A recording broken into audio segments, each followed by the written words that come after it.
ನಮಸ್ತೆ. ನಾನು doctor Swathi, homeopathy doctor. Mount Pleasant homeopathy and holistic healing ಸೆಂಟರಲ್ಲಿ ಕಳೆದ 17 ವರ್ಷಗಳಿಂದ ಪ್ರಾಕ್ಟೀಸ್ ಮಾಡ್ತಾ ಇದ್ದೇನೆ. ಇವತ್ತು ನಮ್ಮ ಹೆಣ್ಮಕ್ಳಲ್ಲಿ ಕಂಡುಬರುವಂಥ ಈ ಮೆನ್ಸ್ಟ್ರಲ್ ಪೇಯ್ನ್ ಮತ್ತು ಇರ್ರೆಗ್ಯುಲರ್ ಮೆನ್ಸ್ಟ್ರೇಷನ್ ಬಗ್ಗೆ ಮಾತಾಡೋಣ. ಸಾಮಾನ್ಯವಾಗಿ PCOD ಅಥವಾ PCOS ಅಂತ ಹೇಳ್ತಾರೆ. ಇಲ್ಲ ಡಾಕ್ಟ್ರೇ PCOS ಇದು, ಇಲ್ಲ ಡಾಕ್ಟ್ರೇ ಇದು PCOD ಅಂತ ಹೇಳ್ತಾರೆ.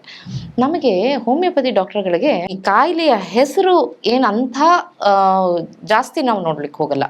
ಅದು ಬೇಕು ನಮಗೆ, ಅದನ್ನು ನಾವು ನೋಡ್ಕೊಳ್ತೇವೆ, ಲ್ಯಾಬ್ ಟೆಸ್ಟ್ಗೂ ಕಳಿಸ್ಬಹುದು, ಅದನ್ನು ಚೆಕ್ ಮಾಡ್ತೀವಿ. ಆದರೆ ನಿಮಗೆ ನಾನು ಮುಂಚೆನೇ ಹೇಳಿರೋ ಹಾಗೆ ಆ ಒಂದು ವ್ಯಕ್ತಿಯ ಮನಸ್ಸಿನ ಆಧಾರಿತವಾಗಿ ನಾವು ಔಷಧಿ ಕೊಡೋದು. PCODಗೆ ಔಷಧಿ ಕೊಡ್ತೀವಿ ಅಂತಲ್ಲ, ಆ ವ್ಯಕ್ತಿಗೆ ಔಷಧಿ ಕೊಡ್ತೇವೆ. ಹಾಗಾಗಿ ಅವ್ರಿಗೆ ಸಂಪೂರ್ಣವಾಗಿ ಕಾಯಿಲೆ ಗುಣ ಆಗುತ್ತೆ. ಏನಾಗುತ್ತೆ ಈ PCOD ಕೇಸ್ಗಳಲ್ಲಿ ಅಂದರೆ, ಪಾಲಿಸಿಸ್ಟಿಕ್ ಓವೇರಿಯನ್ ಡಿಸೀಸ್ ಅಂತ ಹೇಳ್ತಾರೆ. ಅಂದರೆ ಓವರೀಸ್ನಲ್ಲಿ ಏನೋ ತೊಂದರೆ ಆಗಿದೆ, ಓವರೀಸ್ನಲ್ಲಿರುವಂಥ ಆ ಮೊಟ್ಟೆ ಹೊರಗಡೆ ಬರ್ದಿರ ಅದಲ್ಲೇ ಹುದುಕೊಂಡಿರುವಾಗ ಆವಾಗ ಅವ್ರಿಗೆ ಮೆನ್ಸಸ್ಸು ಕರೆಕ್ಟಾಗಿ ಆಗಲ್ಲ. ಯಾಕೆ ಹಾಗಾಯಿತು, ಯಾಕೆ ಅಂತ ಹೇಳಿದ್ರೆ pituitary gland is the responsible for that. So ಯಾವಾಗ ನಾವು ಜಾಸ್ತಿ ಮೊಬೈಲ್ ನೋಡ್ತೇವೆ, ಜಾಸ್ತಿ ಟೆನ್ಷನ್ ಮಾಡ್ಕೊಳ್ತೀವಿ, ಅಥವಾ ಸಮಾಧಾನ ಸ್ಥಿತಿಲಿರಲ್ಲ, ಸರಿಯಾಗಿ ನಿದ್ದೆ ಆಗಿರಲ್ಲ, ಅಂಥ ಸಂದರ್ಭಗಳಲ್ಲಿ ಈ ರೀತಿ ಆಗುವಂಥದ್ದು ಉಂಟು. ಇನ್ನೊಂದೇನು ಅಂತ ಹೇಳಿದ್ರೆ, ಈ ಮೈ ತುಂಬ ಶೀತ ಆಗಿರುತ್ತೆ. ತುಂಬ ಉಷ್ಣ ಆದಾಗ ಮೆನ್ಸಸ್ಸು ಜಾಸ್ತಿ ಬ್ಲೀಡ್ ಆಗುತ್ತೆ, ಬೇಗ ಮೆನ್ಸಸ್ ಬಂದ್ಬಿಡ್ತು ಅಂತೆಲ್ಲ ಹೇಳ್ತಾರಲ್ಲ. ಹಾಗಾಗಿ ಯಾವಾಗ ಮೆನ್ಸಸ್ ಬರಲ್ಲ ಅಂದರೆ ಜಾಸ್ತಿ ದೇಹ ಶೀತ ಆಗಿದೆ ಅಂತಲೂ ನೋಡ್ಕೊಳ್ಳೋದಕ್ಕಾಗತ್ತೆ. ಯಾವಾಗ ಆಗುತ್ತೆ ಶೀತ? ಮಿಲ್ಕ್ ಪ್ರಾಡಕ್ಟ್ಸು, ಹಾಲು, ಮೊಸರು, ತುಪ್ಪ, ಎಣ್ಣೆ, ಬೆಣ್ಣೆ ಇಂಥದನ್ನು ತಗೊಂಡಾಗ ಶೀತ ಆಗೋ ಸಾಧ್ಯತೆ ಇದೆ. ಹೌದಾ ಡಾಕ್ಟ್ರೆ, ಹಾಗಾದರೆ ತಿನ್ನಬಾರ್ದು ಅಂತ ಹೇಳಲ್ಲ. ಎಷ್ಟು ಅವಶ್ಯಕತೆ ಇದೆಯೋ ಅಷ್ಟು ತಿನ್ನಬೇಕು. ಅವಶ್ಯಕತೆಗಿಂತ ಮೀರಿದರೆ ಅಮೃತನೂ ವಿಷ ಆಗುತ್ತೆ. ಸೊ ಈ ನಡುವೆ ಅಂತೂ ಈ ಹಾಲಿಂದು ಹಾವಳಿ ಎಷ್ಟಾಗ್ಬಿಟ್ಟಿದೆ ಅಂದರೆ, ಎಷ್ಟೋ ಜನಕ್ಕೆ ಲ್ಯಾಕ್ಟೋಸ್ ಇಂಟಾಲರೆನ್ಸ್ ಅಂತ ಹೇಳ್ತಾರೆ. ಈ ಲ್ಯಾಕ್ಟೋಸ್ ಇಂಟಾಲರೆನ್ಸ್ ಅಂದರೆ ಯಾರಿಗೆ ಆ ಹಾಲನ್ನು ಕುಡಿದ್ರೆ ಅವ್ರಿಗೆ ಲೂಸ್ ಮೋಷನ್ ಆಗುತ್ತೆ, ಅಥವಾ ಕೆಲವರಿಗೆ ಅಂತೂ ಚರ್ಮ ಕಾಯಿಲೆ ಅಂದರೆ ರ್ಯಾಷಸ್ ಥರ ಬರ್ಬೋದು. ಇದಕ್ಕೂ ಹೋಮಿಯೋಪತಿನಲ್ಲಿ ಸೂಕ್ತವಾದ ಔಷಧಿಗಳಿದ್ದಾವೆ. ಅದನ್ನು ಕೊಟ್ಟ ಮೇಲೆ ಈ ಲ್ಯಾಕ್ಟೋಸ್ ಇಂಟಾಲರೆನ್ಸ್ ಅಂತ ಏನಿದೆ ಅದು ಆಗದಿರ ಅವ್ರಿಗೆ ಅದು ಸರಿ ಹೋಗುತ್ತೆ.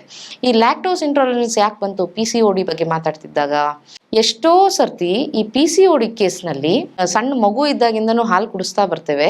ಆವಾಗ ಈ ಹಾಲನ್ನು ಕುಡಿದು ಏನಾಗುತ್ತೆ, ಹಸುಗಳಿಗೆ ಇವರು ಏನು ಇಂಜೆಕ್ಟ್ ಮಾಡ್ತಾರೆ, ಜಾಸ್ತಿ ಹಾಲು ಸಿಗಬೇಕು, ಉತ್ಪಾದನೆ ಆಗಬೇಕು ಅಂತ, ಆ ರೀತಿ ಇಂಜೆಕ್ಟ್ ಮಾಡಿರುವಂಥ ಔಷಧಿಗಳು ಅದೇ ಥರ ಪ್ರಮಾಣದಲ್ಲಿ ನಮ್ಮ ದೇಹನೂ ಹೊಕ್ಕಿದಾಗ ಅದಿನ್ನೂ ಹಾಲಿನಲ್ಲಿ ಇಂಟ್ಯಾಕ್ಟ್ ಆಗಿರುತ್ತೆ.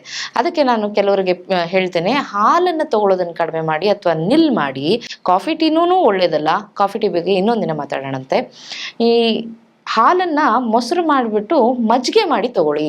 ಆವಾಗ ಅದರಲ್ಲಿರುವಂತಹ ಈ ಇಂಟ್ಯಾಕ್ಟ್ ಆಗಿರುವಂಥ ಈ ಔಷಧೀಯ ಗುಣಗಳು ಅಥವಾ ಕೆಮಿಕಲ್ಸು ಸಡಿಲವಾಗುತ್ತೆ ಅಂತ. ಆದರೆ ಈಗ ಎಲ್ಲಿ ತನಕ ಬಂದು ಮುಟ್ಟಿದ್ದೀವಿ ಅಂದರೆ ಅದನ್ನು ಜೀರ್ಣಿಸ್ಕೊಳ್ಳೋಕೆ ನಮ್ಗೆ ಶಕ್ತಿ ಇಲ್ಲ. ಈ ದೇಹ ಅನ್ನನಾಳ ಅಂತ ಏನು ಹೇಳ್ತೀವಿ, ಆಲಿಮೆಂಟ್ರಿ ಕೆನಾಲು ಉರಿ ಬರುತ್ತೆ, ಇನ್ಫ್ಲಮೇಷನ್ ಆಗುತ್ತೆ. ಆವಾಗ ಏನಾಗುತ್ತೆ, ಈ IBS ಇರಿಟಬಲ್ ಬವೆಲ್ ಸಿಂಡ್ರೋಮ್ ಅಂತದ್ದು ಆಗುತ್ತೆ. ಸೊ PCOD ಮತ್ತು ಇರಿಟಬಲ್ ಬವೆಲ್ ಸಿಂಡ್ರೋಮು, ಲ್ಯಾಕ್ಟೋಸ್ ಇಂಟಾಲರೆನ್ಸು, ಈ ಥರ ಎಲ್ಲ ಪ್ರಾಬ್ಲಮ್ಸು ಬರುತ್ತೆ ಈ ಹಾಲು ಕುಡಿಯೋದ್ರಿಂದ. ಮೆನ್ಸಸ್ ಸರಿಯಾಗಿ ಆಗಲ್ಲ, ಇರ್ರೆಗ್ಯುಲರ್ ಆಗ್ಬಿಡುತ್ತೆ ಅಂತ ಹೇಳಿದ್ರೆ ಸದ್ಯಕ್ಕೆ ಈ ಹಾಲನ್ನು ನಿಲ್ಲಿಸೋದ್ರಿಂದ ಮತ್ತು ಹೋಮಿಯೋಪತಿ ಔಷಧಿಗಳನ್ನು ತಗೊಳ್ಳೋದ್ರಿಂದ ಸರಿ ಹೋಗುತ್ತೆ. ಮೆನ್ಸಸ್ ಪೇಯ್ನು ಏನಿದೆ ಅದು ಆಗಬಾರ್ದು ಯಾರಿಗೇ ಆಗಲಿ. ಯಾವಾಗ ಡಿಸ್ಮೆನೋರಿಯಾ ಅಂತ ನಾವು ನೋಡ್ತೇವೆ, ಈ ಮೋಷನ್ ಹೇಗಾಗುತ್ತೆ ಮತ್ತು ಯೂರಿನ್ನ ನಾವು ಹೇಗೆ ಪಾಸ್ ಮಾಡ್ತೀವಿ ಅಷ್ಟೇ ಸಲೀಸಾಗಿ ನಾವು ಮೆನ್ಸ್ಟ್ರೇಷನ್ನು ಆಗಬೇಕು. ಯಾವಾಗ ಮೆನ್ಸಸ್ ಪೇಯ್ನ್ ಜಾಸ್ತಿ ಆಗ್ತಾ ಇದೆ, that is showing that something is abnormal. So ಹಾಗಾಗಿ ಹೋಮಿಯೋಪತಿ ತಜ್ಞರ ಹತ್ರ ನೀವು ಸಂಪರ್ಕಿಸಿ ಅದಕ್ಕೂ ಔಷಧಿ ತಗೊಂಡು ಸಂಪೂರ್ಣವಾಗಿ ಸರಿ ಮಾಡಿಕೊಂಡು ಜೀವನನ ಸಲೀಸಾಗಿ ನಿರ್ವಹಿಸಿ ಅಂತ ಹೇಳ್ತಾ ಇವತ್ತಿನ ಈ ಮೆನ್ಸ್ಟ್ರೇಷನ್, PCOD ಆ್ಯಂಡ್ ಡಿಸ್ಮೆನೋರಿಯಾ ಟಾಪಿಕ್ನ ಮುಗಿಸೋಣ.